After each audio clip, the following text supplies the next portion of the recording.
Kamusta mga kakwentuhan? Panibagong bidahan na naman at katatawanan ng handog sa inyo ng Victory! Kung hindi ka pa nakasubscribe sa channel na to, mag-subscribe ka na dito dahil ngayon sa videong to, may kukwento akong bago.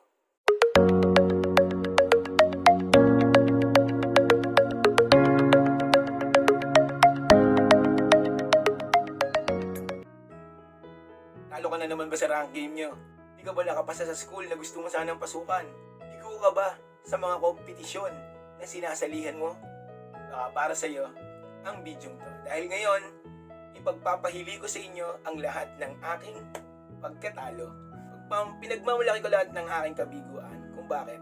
Tinandaan ko lahat ng pagkatalong yon. Tinandaan ko lahat ng kabiguang yon sapagkat naging inspirasyon ko yon sa bawat tagumpay na aking nararanasan. Una, nung kinder, lumaban ako ng tula. Tanda ko pa yon. Yung tula, may ilang linya pa akong tanda. Yung sa matuling takbo, araw, buwan at taon, talo ako doon. Una, hindi naman talaga ako panlaban doon. In mga napili na, yung mga magulang, yung guro, may napili na siyang lalaban sa contest na yun. At sumali ako sa kompetisyon. Yun nga lang, yung aking sinundan, nahulog yung mic niya. Kaya ako kinabahan. Tanda ko pa, nung tumutula na ako, hawak ko lang yung mic, buong tula. Kaya yung actions na sinanay ko para sa tulang yon, hindi ko nagamit, talo. Sumali din kami nung kinder ng salakot, sayaw, talo. Lagi akong talo. Mula elementary hanggang high school, hindi ko naranasang mag first honor. Palagi akong top 6, 7, 8. Ang pinakamalala, nung grade 6 ako. Kasi nung grade 6, wala akong nakuhang honor. Yun yung isa sa pinakamasakit na kabigo ang naranasan ko. Kasi yun yung pinakamasakit na akit ng nanay ko sa stage. Palibasa, nasanay ka na palagi kang kahit pa paano huwaran. Yung grade 6 yun yung pinakamalala. Bago pa namin malaman yung mga list ng honor student, tinanong ko na yung teacher ko. Sabi ko, ma'am, kasama ba ako sa huwaran? Sabi naman niya, oo. Pero nung nagpa-practice na, hindi pa ilalabas yung listahan ng mga huwaran. Tapos nung nilabas na yung listahan ng huwaran, hindi ako kasama. Umasa ako na kasama ako sa huwaran kasi alam ko naman yung pagsisikap na ginawa ko noong mga panahon yun. Pero sabi ng teacher ko, may award naman daw ako. Pero nung dumating na yung program, wala naman ako sa program. Kaya yun yung pinakamasakit na akit ng nanay ko sa stage kasi tinawag naman ako na may award yung grade 6. Pero alam naman namin, alam ng lahat, alam namin ng nanay ko na isiningit lang para mabigyan ako ng award. Pagbaba ako ng stage, niregaluhan ako ng teacher ko ng brief. Ewan kung bakit brief ang regalo niya. Baka nakaka-apekto yun sa pag-aaral ko. Yung mga no-guard kong brief. Tapos binigyan niya ako ng dictionary. Siguro, kasi mahina ako sa English. Hindi ko kasi alam talaga ang dahilan kung ba't hindi ako kasama sa huwaran ng grade 6.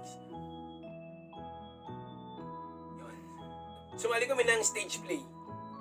Kasi laking teatro ako. Kung ang paaralan ang pangalawang tahanan, ang stage ng paaralan ang aking kwarto. Sumali kami ng stage play na How the Camel Got His Hump. Tanda ko pa yung iba kong linya, yung narrator kasi ko dun eh. In the beginning, when the world was so new and all, the horse, the dog, and the ox are just beginning to work for the man. There's a camel. He lived in the middle of the howling desert. Talo. Sumali din kami ng The Frog Singing School. The Frog Singing School. Talo. Poster making. First year, talo. Second year, third. Third year, second. Fourth year, first. O diba? Tagumpay na sana, but I define best by competing with the best and beating them nung mga panahon yan.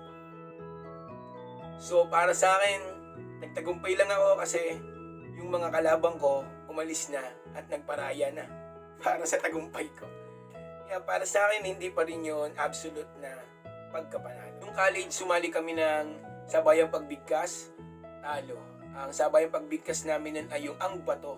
Tapakan ng tao sa gitna ng daan, pag natalisod mo, iila-ilandang. Ngunit pagkatapos, pag ikay namatay, bato ang tatapak sa bangkay mo naman. Memorize.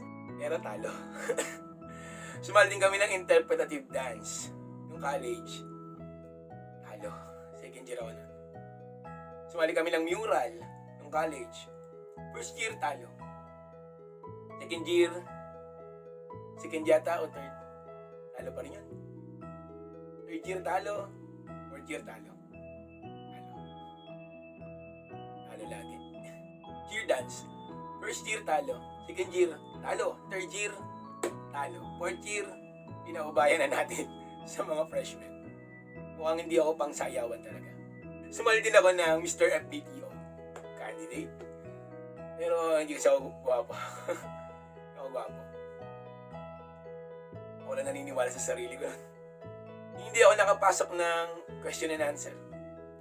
Ano? Hindi ako pang pageant pala. Yung teacher na ako, yung school na pinagtuturuan ko ay champion sa cheer dance. Defending champion. At dahil nga 4 na taon na naman akong nakakapanood ng cheer dance at talaga namang paborito ko talaga yung cheer dance. Ako nag-conceptualize nung performance namin. Talo kami. Yun din yung dahilan kung bakit ginusto ko magstay doon. Kasi gusto kong ibawi susunod na taon. Pero nung sumunod na taon, sadyang mailap ang kapalaran sa amin. Sa kalagitnaan ng performance nila, nasunog yung sound system. Tapos yung damit namin ng mga estudyante ko, mahuna yung pagkakatahe. Kaya nung nasunog yung sound system, bigay todo na yung performance, sira na yung mga costume, tumigil yung tugtog. Pinaulit na lang kami ng judges. Third kami. Malala. Sayang yung concept. Sayang yung costume. Gusto ko pa sanang umisa. Bumawi sa susunod. Sobrang sakit ng kabiguang yun. Iniyak ko pa nga yun eh. Sobrang sakit ng pagkabigo yun. Naguhugutan ko ng lahat ng tagumpay yung mga nauna ko ng kabiguan. Pinaguhugutan ko ng maraming pagsisikap, inspirasyon, para magpatuloy yung mga dati ko ng kabiguan. Kaya okay lang mabigo. Okay lang matalo. Masarap ang pagkabigo kung matapos mong mabigo, hindi ka nalugmok. Kundi nag-isip ka ng paraan para makabawi. Kaya hindi sa husay ko ipinagpapasalamat kung bakit ako bigo. Kaya hindi sa husay ko o talento ko ipinagpapasalamat ang lahat ng tagumpay ko, kundi sa marami kong kabiguan. Kaya kung bigo ka man sa maraming bagay na ginugusto mo, okay lang yun. Okay lang. Okay lang mangolekta ng maraming kabiguan. Ang koleksyon ko ng kabiguan, nakapaborito kong koleksyon. Magkakaiba tayo. Sibling dahil sa pagkabigo, sumuko ka na, pero hindi dapat ganun. Pag nabigo, isipin mo, alalahanin mo kung ba't ka natalo, kung ba't ka nabigo. Tapos, itama mo yun, paghusayan mo yun, pagbutihin mo yun, at ipagpapasalamat ko palagi ang lahat ng aking naging tagumpay sa marami kong kabiguan. Salamat, kabiguan. Maraming laban sa buhay natin ang mahirap ipagtagumpay. Ito, sa YouTube channel, napakahirap. Mahirap ipagtagumpay. Mahirap mangumbinse. Mahirap kumbinsehin, ikayatin ng mga tao na gustuhin ka. Mahirap i-please ang judges, di ba? Na kumbinsihin kang mas maganda, mas mahusay yun sa'yo. At kung mabigo man ako sa panibagong laban kong ito, okay lang. Okay lang. Kasi tiyak ko, may aral pa rin ituturo sa akin ang journey ko dito sa YouTube channel ko. Kaya hindi lang mga tagumpay, panalo ang pinagpapasalamat ko sa Diyos kundi yung mga kabiguan. Nagpapasalamat ko yun sa Diyos.